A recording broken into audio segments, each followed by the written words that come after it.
we are running.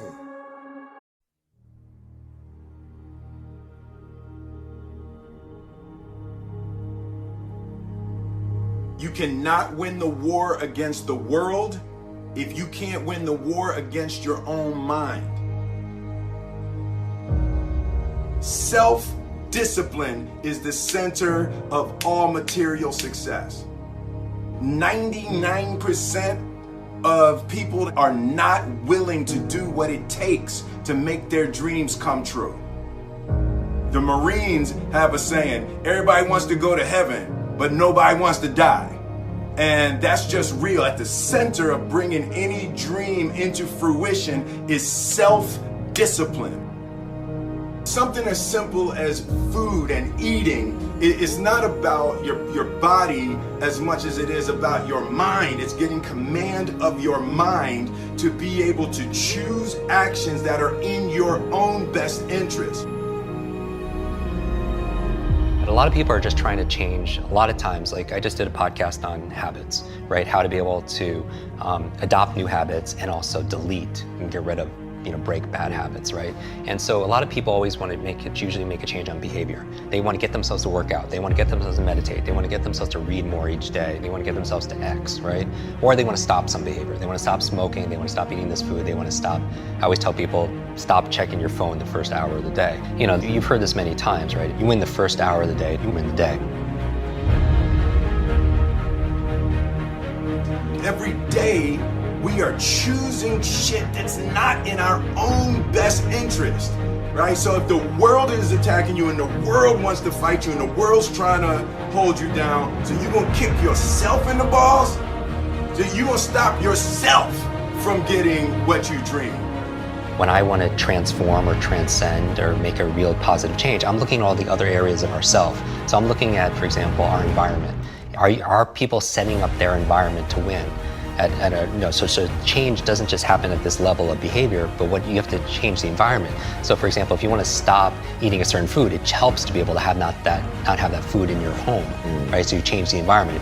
In life, we must all suffer one of two pains: the pain of discipline or the pain of regret. I'm asking you, choose wisely. So whatever it is that you're trying to achieve in life, the critical component is getting things done, and getting things done in a systematic way. Building the character that's associated with getting things done in a systematic way requires that you become disciplined. And if we live a lazy, undisciplined life, and we just give in to our feelings, and we act on these emotional impulses, we're going to make very poor choices that we regret later on. We would be much better off to just discipline ourselves right now, so that later on, we don't have to carry that heavy load of regret. I think a lot of people suffer from decision-making fatigue, right? And this is very strong research saying that you can only make a certain amount of good decisions a day. And after that is spent, you can't anymore. And that's really been fine-tuned in the medical field with surgeons and such, in terms of seeing their, where they're making their errors and stuff with early on in the day or later in their days and stuff like that. But we all, as entrepreneurs or as employees and executives or as parents, we all can make a certain amount of decisions. And that's why, people like Mark Zuckerberg or Tony Hsieh, they wear the same t-shirts and sweatshirts all the time because they don't want to spend, use up one of their decisions thinking, oh, what am I going to wear today? Right? And so my goal is to streamline my life, put the routines, the first hour of the day and the last hour of the day, I really micromanage to the point where it's habitual. I don't even have to think about it.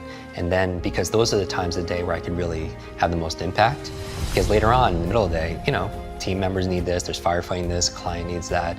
But the first hour, the last hour, I really want to control. So all this really helped develop grit and resilience, in my body, so I can have the ability to persevere. And also, I stand guard to my brain all the time, what goes in.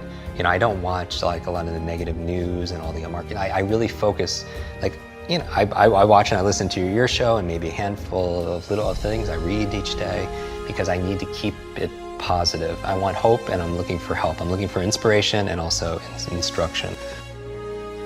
Self-discipline is the definition of self-love. When you say that you love yourself, that means that you have behavior towards yourself that is love. Like you say to yourself, hey man, look, I know you want to eat that pizza and it'll be really good, you know, but I can't let you eat that, man, because if you eat that pizza, you're going to feel like shit. You know, and I love you too much to let you eat that. And I think the word discipline has kind of gotten a bad name. We think about it in terms of punishment. I'm not talking about discipline in that way. I'm talking about discipline in the sense that you forego immediate pleasure for the exchange of long-term self-respect. Self-love is when you say to yourself, man, look, I know you and that girl got a real connection. I know y'all vibe, but that's your girl's cousin. So I love you too much to let you do that. Self-love is, hey, look, I know you got a test on Monday, you know. I know you really want to go out with your friends. It's Saturday night, you want to go out, but if you fail that test, you're not going to feel good about yourself. You know, I love you too much to let you go out tonight. Self-discipline is self-love. If you want to be happy, you have to love yourself, which means you have to discipline your behavior. The road to sustained happiness is through disciplining your behavior.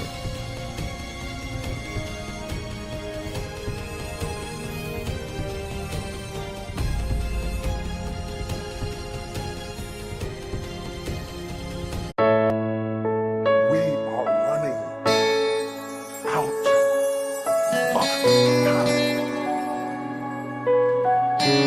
What are you going to do with the time you have left? I say that if you don't reposition yourself, you could miss the best time in your life, in this season of life. Because we have got to change the way we think. We have got to change the way we